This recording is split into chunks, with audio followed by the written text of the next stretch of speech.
नमस्कार दोस्तों, स्वागत है आपका आज के मुख्य समाचारों में। जी हाँ दोस्तों, आपको यहाँ पर देखने को मिलेंगी सुबह से लेकर शाम तक की तमाम बड़ी खबरें मुख्य समाचार ब्रेकिंग न्यूज अपडेट्स के रूप में। तो चलिए दोस्तों, जान लेते हैं आज की पहली बड़ी खबर।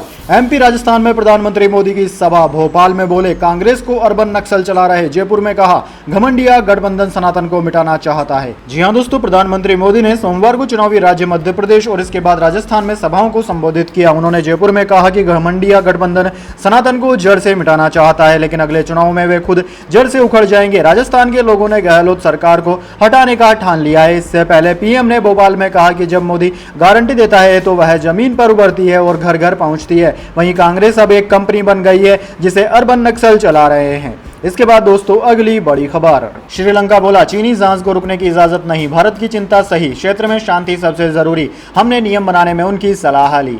जी हां दोस्तों, श्रीलंका ने चीन के जहाजों को अपने देश में रुकने की इजाजत नहीं दी है। श्रीलंका की विदेश मंत्री अली साबरी ने इसकी पुष्टि की। साबरी ने कहा कि भारत की चिंता हमारे लिए बेहद अहम है। हमने इसके लिए अब एक स्टैंडर्ड ऑपरेटिंग प्रोसीजर SOP बनाया है और इसे बनाते वक्त भारत सहित दूसरे दोस्तों से सलाह भी ली थी। साबरी ने आगे कहा कि हमने अक्टूबर में चीनी जहाज को श्रीलंका आने की इजाजत नहीं दी है। इस पर अब भी बात की जा रही है। सुरक्षा को लेकर भारत की चिंता सही है और हमारे लिए बहुत जरूरी भी है। हम अपने क्षेत्र को शांति का जोन बनाना चाहते हैं। श्रीलंका में चीनी वेसल शी यांग शिक्स के डॉग होने पर भारत की चिंताओं के बारे में सवाल पूछे जाने पर श्रीलंका की विदेश मंत्री ने कहा कि अगर यह SOP के तहत होगा तो हमें कोई दिक्कत नहीं है, लेकिन फिलहाल ऐसा कोई फैसला नहीं लिया गया है। डेली मिरर की रिपोर्ट के मुताबिक श्रीलंका के बंदरगाह में रुककर अक्टूबर में चीनी research vessel national investigative resources research and development agency के साथ रिसर्च करने वाला था। इसके बाद दोस्तों, अगली बड़ी खबर। केंद्र का दावा आधार दुनिया की सबसे भरोसेमंद डिजिटल ID। मूडीज की रिपोर्ट खारिज की। रेटिंग एजेंसी ने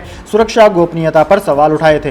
जी हां दोस्तों, भारत सरकार ने global rating agency Moody's investor services की रिपोर्ट को खारिज करते हुए आधार कार्ड को दुनिया का सबसे भरोसेमंद डिजिटल पहचान पत्र बताया है। मूडीज इन्वेस्टर्स ने 21 सितंबर को जारी की गई अपनी रिपोर्ट में आधार से जुड़ी लोगों की सुरक्षा और गोपनीयता पर चिंता जाहिर की थी। रिपोर्ट्स में मनरेगा योजना का संदर्भ देते हुए कहा गया था कि भारत के गर्म और उमस भरे क्लाइमेट में आधार के बायोमेट्रिक सिस्टम पर भरोसा नहीं किया जा सकता। कभी कभी यह सही तरीके से काम नहीं करता, जिससे मजदूरों को सबसे ज्यादा परेशानी होती है। इलेक्ट्रॉनिक्स और IT मंत्रालय ने सोमवार 25 सितंबर को प्रेस रिलीज जारी की थी और मूडीज के दावे को आधारहीन बताया। सरकार ने कहा कि यह रिपोर्ट बिना किसी सबूत के आधार पर तैयार की गई है। भारत के 100 करोड़ से ज्यादा लोग इस पर भरोसा करते हैं। इसके बाद दोस्तों, अगली बड़ी खबर। दिल्ली में 22 देशों के आर्मी चीफ की कॉन्फ्रेंस। थल सेना प्रमुख बोले प्रशांत क्षेत्र में कुछ चुनौतियां, हम शांति से समाधान के पक्ष में। जी हां दोस्तों, भारत ने संदेश दिया है कि हिंद प्रशांत क्षेत्र में भारत शांति के साथ हर मसले पर हल चाहता है। हम बल प्रयोग से बचने और अंतर्राष्ट्रीय कानूनों के पालन पर जोर देते हैं। हम सभी देशों की संप्रभुता और अखंडता को बनाए रखना चाहते हैं। दिल्ली में 13वें Indo Pacific army chiefs conference में भारत के थल सेना प्रमुख जनरल मनोज पांडे ने मंगलवार को यह बातें कही।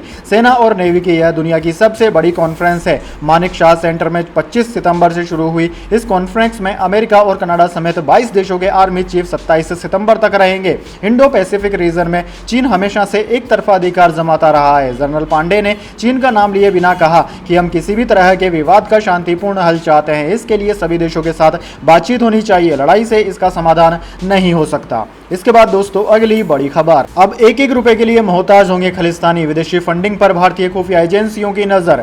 जी हां दोस्तों, कनाडा में तेजी से पांव पसार रहे खालिस्तानी संगठनों के खिलाफ भारतीय एजेंसियां लगातार लगाम कस रही है। इसी बीच खालिस्तानियों की विदेशी फंडिंग को लेकर भी कार्रवाई की तैयारी की जा रही है। खालिस्तानी संगठनों और इससे जुड़े NGO पर बड़ा ब्रेक लगाने का फैसला लिया गया है। दोस्तों, जिन खालिस्तानी संगठनों की विदेशी फंडिंग के खिलाफ कार्रवाई की प्लानिंग की जा रही है उनमें SFJ, बब्बर खालसा इंटरनेशनल, खालिस्तान जिंदाबाद फोर्स, खालिस्तान टाइगर फोर्स के नाम शामिल है। खालिस्तानियों के जरिए UK, Canada, USA, Australia, France और जर्मनी से होने वाली विदेशी फंडिंग को खगाला जाएगा। सूत्रों के मुताबिक राष्ट्रीय जांच एजेंसी, परिवर्तन निर्देशालय, FIU और इनकम टैक्स डिपार्टमेंट मिलकर फंडिंग पर नकेल कसेंगे। सूत्रों के मुताबिक जैसे कश्मीर में अलगाववादी संगठनों और आतंकी संगठनों पर कार्रवाई हुई है, उसी तर्ज पर खालिस्तानी संगठनों, इससे जुड़े NGO और खालिस्तानी आतंकवादियों पर कार्रवाई होगी। खुफिया रिपोर्ट के मुताबिक खालिस्तानी संगठन विदेश से मिलने वाली फंडिंग का इस्तेमाल देश के युवाओं को भड़काने में कर रहे हैं। सूत्रों के मुताबिक विदेश से होने वाली फंडिंग हवाला के सभी रूट्स को खगाला जाएगा।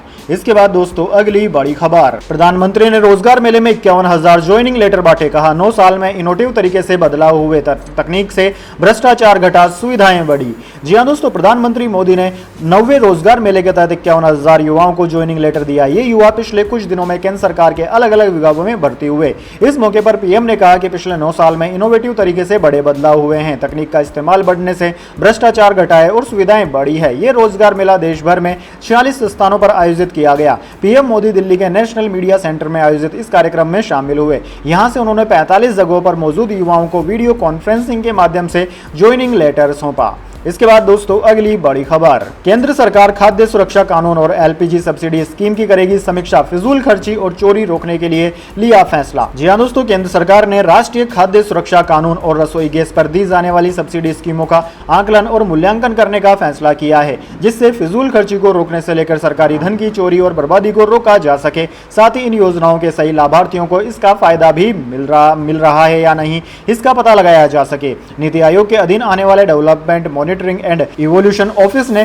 खाद्य सुरक्षा कानून और रसोई गैस पर सब्सिडी स्कीम के आकलन और अध्ययन करने के लिए राष्ट्रीय अंतरराष्ट्रीय ऑर्गेनाइजेशन संस्थाएं जिनके पास अनुभव है उन्हें सेंट्रल कोऑर्डिनेटिंग एजेंसी के तौर पर नियुक्त करने के लिए RFP यानी कि रिक्वेस्ट फॉर प्रपोजल जारी किया है। जो भी आवेदन करता है इसके लिए आवेदन करना चाहते हैं उन्हें सरकार के ई मार्केट प्लेस पोर्टल GEM पर आवेदन करना होगा।